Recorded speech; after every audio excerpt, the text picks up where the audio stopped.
میرے نبی دنیا سے جا رہے ہیں، دنیا سے جانے کا وقت ہے، 12 ربیع الاول ہے، پیر کا دن ہے، 7 جون ہے، 11 ہجری 633 عیسوی۔ جبریل نے آ کے صبح صبح آپ نے ساری بیگمات کو بلایا، رخصت فرمایا، ملاقات کی، بیٹے کو بلایا، کان میں کہا میں جا رہا ہوں۔ وہ رونے لگی، رو نہیں، سب سے پہلے تیری میری ملاقات ہو گئی۔ 6 ماہ بعد بیٹی بھی پہنچ گئی باپ کے پاس۔ پھر داماد کو بلایا، ان کو ان کا سر اپنی گود میں رکھا، کمر پہ ہاتھ پھیرا، دعا دی، رخصت فرمایا۔ آخر میں اپنی آنکھوں کی ٹھنڈک کو بلایا، کون؟ حسن اور حسین، کہ میری آنکھوں کی ٹھنڈک حسن اور حسین، میرے جنت کے پھول حسن اور حسین۔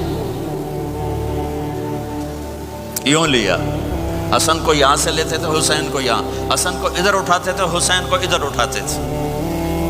حسن سر سے لے کر کمر تک پورے اپنے نانا کے مشابہ تھے، کمر سے پاؤں تک اپنے باپ کے مشابہ تھے۔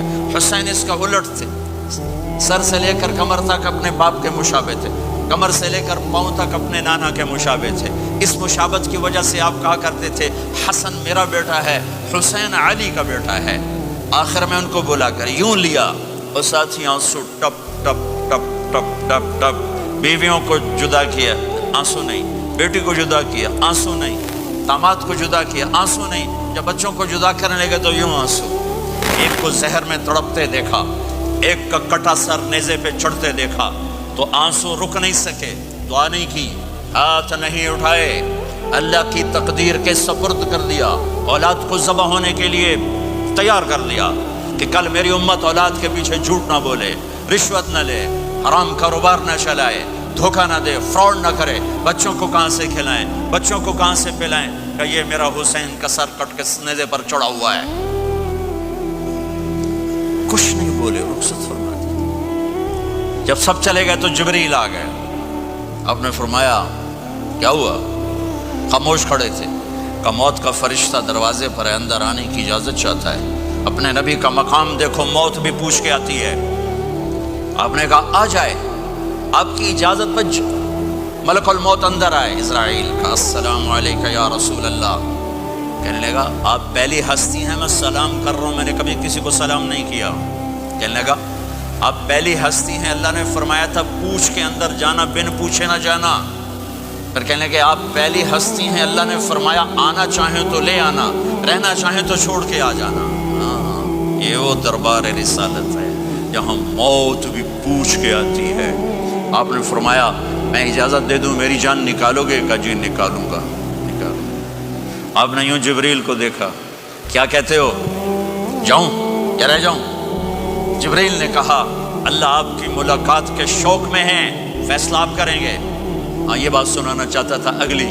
آپ نے کہا اچھا جاؤ، پہلے اللہ سے پوچھ کے آؤ میرے بعد میری امت کے ساتھ کیا کریں گے، میرے بچوں کے ساتھ۔ یہ ساری مائیں، میرے بچے میرے بچے میرے بچے میرے بچے۔ میرے نبی کو تو پتا تھا کہ یہ تڑپ تڑپ کے ایک زہر میں جائے گا اور ایک کا سر کٹ کے نیزے پہ چڑھے گا، کیوں نہیں ان کے لیے ہاتھ اٹھائے؟ ہمارے لیے کیوں روئے؟ کہ جاؤ اللہ سے پوچھ کے میرے بعد میری امت کے ساتھ کیا کرے گا، میں پھر جواب دوں گا۔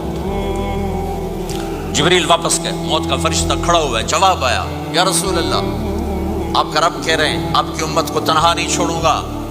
مجھے میرے رب کی قسم جو سن رہا ہے، جس نے ہمیں یہاں جمع کیا ہے، سنو میری بات غور سے۔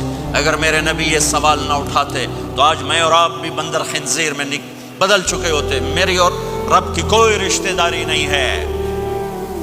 اس امت نے وہ سب کچھ کر دیا جو پہلی امتوں نے کیا، لیکن کون ہے جس نے اصحابوں کو روکا ہوا؟ وہ میرے نبی کے آنسو، میرے نبی کی آہیں، میرے نبی کی دعائیں، میرے نبی کی فریادیں، میرے نبی کی تڑپ، میرے نبی کا رونا، میرے نبی کا پیٹ پہ پتھر باندھنا، اس نے روک دیا۔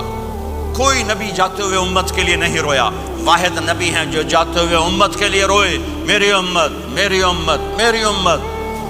کوئی رابعہ بصری بعد میں آئیں گی، کوئی جنید بغدادی بعد میں آئیں گے، باغی، بغاوت، اور پھر وہ روئیں، اور پھر وہ تڑپیں، اور پھر وہ دعائیں کریں، پھر وہ کہیں یا اللہ میری امت میری امت میری امت۔ ہائے ہائے، اور جب اجازت دیتی ملک الموت کو کہ جاؤ اللہ کی تقدیر کو پورا کرو، تو پھر بھی امت کو سبق دیا، اے میری امت الصلاۃ وما ملکت ایمانکم، ایک نماز نہ چھوڑنا، ایک میری امت کے کمزور لوگوں پہ رحم کرنا، نماز نہ چھوڑنا، کمزوروں پہ رحم کرنا، نماز نہ چھوڑنا، کمزوروں پہ رحم کرنا۔ کتنی امت نمازی ہے، کتنے ہیں جو اپنے دولت اللہ دے دے تو اللہ کو یاد رکھتے ہیں اور کمزور کے ساتھ انسانیت والا سلوک کرتے ہیں، چاہتے ہوئے امت کو یاد کیا۔